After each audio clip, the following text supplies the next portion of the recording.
चलिए अब देखते हैं कि इंदिरा गांधी द्वारा 1975 में जो आपातकाल की घोषणा की गई थी वह संवैधानिक थी या असंवैधानिक थी। तो हम अगर बात करते हैं कि उस समय संविधान में 3 तरह के नियम थे, यानी 3 आधार पर राष्ट्रीय आपातकाल की घोषणा की जा सकती थी: युद्ध, बाहरी आक्रमण या आंतरिक गड़बड़ी के आधार पर। तो आंतरिक गड़बड़ी के आधार पर आपातकाल की घोषणा का प्रावधान संविधान में ही दिया गया है। तो इंदिरा गांधी ने अगर इसके आधार पर आपातकाल लगाया तो गलत क्या है? यह तो संवैधानिक ही है। और दूसरी बात कही जाती है कि इंदिरा गांधी जी ने बिना मंत्रिमंडल की सलाह पर राष्ट्रपति को यह आदेश दे दिया कि आप राष्ट्रीय आपातकाल लगाइए। तो हम आपको याद दिला दें कि 1978 में 44वां संविधान संशोधन अधिनियम आया। इसके माध्यम से यह बताया गया कि राष्ट्रपति मंत्रिमंडल की लिखित सिफारिश पर ही राष्ट्रीय आपातकाल की घोषणा कर सकते हैं। इससे पहले ऐसा कोई भी नियम नहीं था कि हमें मंत्रिमंडल या मंत्रिपरिषद की सलाह लेने के बाद ही प्रधानमंत्री राष्ट्रपति से कहे राष्ट्रीय आपातकाल लगाने के लिए। तो इंदिरा गांधी यहां भी गलत नहीं थी। इसलिए ये जो भी फैक्ट है एग्जैक्ट है, इसके ऊपर कोई भी आक्षेप नहीं लगाया जा सकता। आखिर ऐसा क्या कंडीशन बना कि इंदिरा गांधी जैसी नेता देश में आंतरिक अशांति के आधार पर राष्ट्रीय आपातकाल की घोषणा करवाई? क्या वजह थी एक ऐसे नेता की जो पूरे विश्व में नाम हो रहा था और उनका ही देश में विरोध हो रहा है? ऐसा क्या हो गया? हुआ ये कि 1971 में इंदिरा गांधी के खिलाफ राजनारायण चुनाव लड़े थे। इंदिरा गांधी चुनाव जीत गई।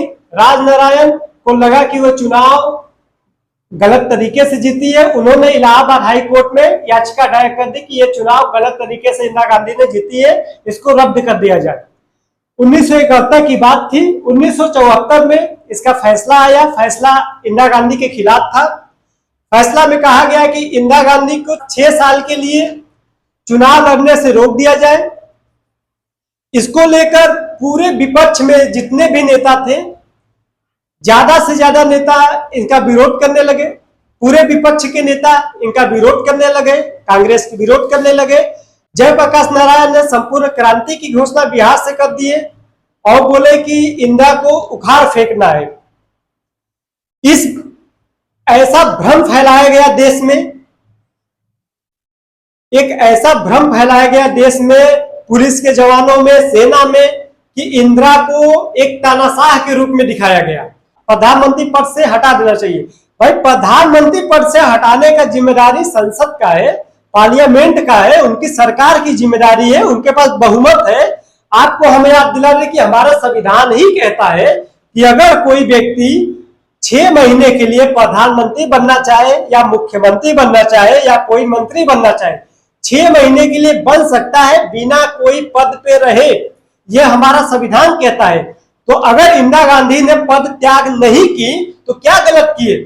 6 महीने के लिए वे प्रधानमंत्री रह सकते हैं, ये हमारा अकॉर्डिंग टू संविधान बात हो रही है। 6 महीने के अंदर वो राज्यसभा में या लोकसभा में अगर चुनाव लड़ने के लिए बैन कर दिया है तो जाहिर सी बात है वे राज्यसभा से सांसद हो जाती, फिर वो प्रधानमंत्री बनी रहती। प्रधानमंत्री पद से हटने के लिए कोर्ट ने नहीं बोला था। कोर्ट ने उनको चुनाव न लड़ने के लिए 6 साल के लिए बैन किया था, तो वो प्रधानमंत्री बने रहे।